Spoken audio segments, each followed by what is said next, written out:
त्रिवेणी readymades या ठिकाणी जे माझा या मान सन्मान केला, सर्व व्यापारी बांधव या ठिकाणी मोठ्या संख्येने उपस्थित आहेत आणि आमचे दादा आदरणीय जितू भैया आणि आमच्या भाभी ते दोघेही जणांनी या ठिकाणी माझा सत्कार केला, त्याबद्दल त्रिवेणी रेडीमेडचे आभार व्यक्त करतो। आणि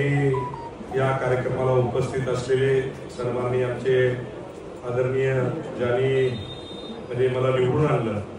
त्याचा सिंहाचा वाटा आहे आणि संतोष बांगरला नावारूपाला आणलं असे आमचे आदरणीय ॲडव्होकेट माझ्या सोबत खांद्याला खांदा लावून सतत माझ्या सावलीसारखा उभा असणारा आमचा राम कदम, सगळ्यांची काही नावं घेत नाही बरोबर आहे, सर्व सन्माननीय व्यासपीठ आणि समोर बसलेले माझे सर्व व्यापारी बांधव, माझ्या सर्व व्यापारी बांधवांना मला एवढंच सांगायचं की कुठल्याही प्रकारची कुठलीही जर आपल्यावर जर अडचण आली तर फक्त एक संतोष बांगरला तुमच्या भावाला एक फोन करा, निश्चितपणे तुमच्या पाठीमागे ठामपणे उभा राहिल्याशिवाय राहणार नाही असा या ठिकाणी सर्वजणांना शब्द देतो। आणि जितू भाऊचं नातं म्हणजे तुम्हाला सांगतो की हे त्रिवेणी रेडीमेडच्या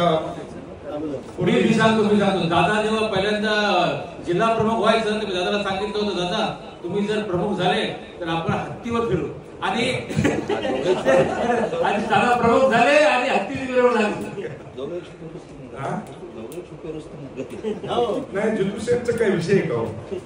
मी गिराईक आहे, मी खास जितू शेठकडे तुम्हाला सांगतो की ज्यावेळेस व्हाईट शर्ट यायचे ते उन्हाळी शर्ट बनायचो ना, ते तर वेगळं आहे, तुम्ही माझ्या दुकानावर बसून तिथे इंटरव्ह्यू दिलेला आहे। हा, आणि तिथं आपल्या दुकानावर म्हणजे आपल्या गल्ल्यावर बसून त्या ठिकाणी तुम्हाला सांगतो की टीव्हीच्या माध्यमातून सुद्धा त्रिवेणी रेडीमेड्स कुठं बसलो तर एक जणांनी सांगितलं सुद्धा कुठे तुम्ही बसले म्हणजे त्रिवेणी रेडीमेड्स, हो मागे दिसते बरोबर आहे का, म्हणजे आज तर तुम्हाला सांगतो अक्षरशः ज्यावेळेस सत्कारासाठी आलो तर खरंच मन भरून गेलं, अतिशय बँड आतिषबाजी आणि मधामध्ये आल्याच्या नंतर तर तुम्हाला सांगतो ज्या पद्धतीचं काचावरती माझं चित्र तुम्हाला सांगतो की दादाने म्हणजे हे प्रेम ध्यानात ठेवा, अंतःकरणातून असतं, इथून नाही। काही लोकही असतात पोटावर एक बोलायचं, पोटात एक बोलायचं, तोंडावर एक बोलायचं, आमच्या जितू शेठचं असं नाही। आणि सगळ्या व्यापाऱ्यांना वाटायचं की काही असो पण संतोष बांगर हा निवडून आला पाहिजे। काही लोकांनी तुम्हाला सांगतो की मागच्या 2019ला ज्यावेळेस मी उभा राहिलो, 20-19 जास्त नाही पण त्यावेळेसही तुम्हाला सांगतो की आपल्या हिंगोली शहरामधला व्यापारी असेल सर्व दृष्टी सगळ्या क्षेत्रातला त्या ठिकाणी कळमनुरीला जाऊन एकाला जाऊन सांगणं, पाहुणे राहुणे नातेवाईक मित्र कंपनी सगळ्यांना जाऊन की अरे बाबा एकदा फक्त संतोष बांगरला निवडून द्या, एकदा फक्त संतोष बांगरला निवडून द्या। आणि तुमच्या सगळ्यांच्या आशीर्वादानं त्यावेळेस 2019ला मी आमदार झालो आणि 2024ला मला तरी वाटते तुम्ही जसं जसं सगळ्या मतदारसंघामध्ये हिंडले मला तरी असं वाटते की 99.99% सगळ्या व्यापारी असतील, सर्वच बांधव असतील, शेतकरी असतील त्यांनी तुम्हाला सांगलं असेल की बाबा संतोष बांगरच्या कामावर आम्ही समाधानी सांगितलं का नाही। कुठे एखादं कोणी तुम्हाला म्हणलं का की बाबा संतोष बांगरने असं केलं का संतोष बांगरने तसं केलं, अजिबात नाही। जेवढा तुम्हाला सांगतो माझ्याच्यानं काम करता येईल तेवढा प्रामाणिकपणे काम करण्याचा प्रयत्न मी त्या ठिकाणी केलाय। गरीब असेल, श्रीमंत असेल, मध्यम असेल, शेतकरी असेल, व्यापारी असेल, डॉक्टर असेल, वकील असेल, हर क्षेत्रामधला जो कोणी माझ्याकडे येतो इमानदारी फक्त तुम्हाला सांगतो कसं आला पाहिजे, साफ मनाने निडळ काहीच विषय आणि 100% तुम्हाला सांगतो की त्याचं काम करून देण्याचा प्रयत्न मी केल्याशिवाय राहिला नाही। मग मुंबईचं काम असो, महाराष्ट्रातल्या कान्याकोपऱ्यातलं काम असो, महाराष्ट्रातल्या बाहेरचं काम असो, ज्या ज्या ठिकाणी माझे हात पोहोचतात, ज्या ज्या ठिकाणी तुम्हाला सांगतो की काही काम पडत असेल तर मग त्या व्यापाऱ्याला घेऊन जाणे, त्या ठिकाणी काम करून देणे।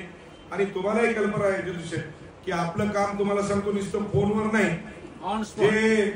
माझ्याकडे जर आला तर तुम्हाला सांगतो लगेच स्पीकर ऑन करून ताबडतोब त्याचा प्रश्न बरोबर आहे, सॉल्व्ह करून देण्याचे मला ते वाटते काहीतरी आई वडिलांची पुण्याई असेल की आपल्या हाताने काहीतरी चार चांगले कामं व्हायले. माझा संकल्प आहे की आपल्या कळमनुरी मतदारसंघासाठी चांगलं हॉस्पिटल उघडण्याचा. मागच्या ज्यावेळेस इलेक्शनच्या पिरियडमध्ये सगळेच म्हणजे आपल्या मीडियाच्या माध्यमातून म्हणत होते की बाबा तुमचं काय पुढची, तर त्या ठिकाणी एवढंच होतं की जे गोरगरीब आपल्याकडे येतात खूप म्हणजे जर सकाळी जर 7 वाजता मी जर महादेवावरती तिथं जर बसलो तर मला वाटते की 5-25 तरी त्या ठिकाणी तुम्हाला सांगतो की पेशंट आमच्याकडे येतात. किती 25 पेशंट कशानं तरी कोणत्या ना कोणत्या तरी आजाराचे. तर त्या ठिकाणी कळमनुरीमध्ये आता प्रोसिजर आमचं चालू सुद्धा झालंय की त्या ठिकाणी मग म्हणजे बायपास सर्जरी असेल,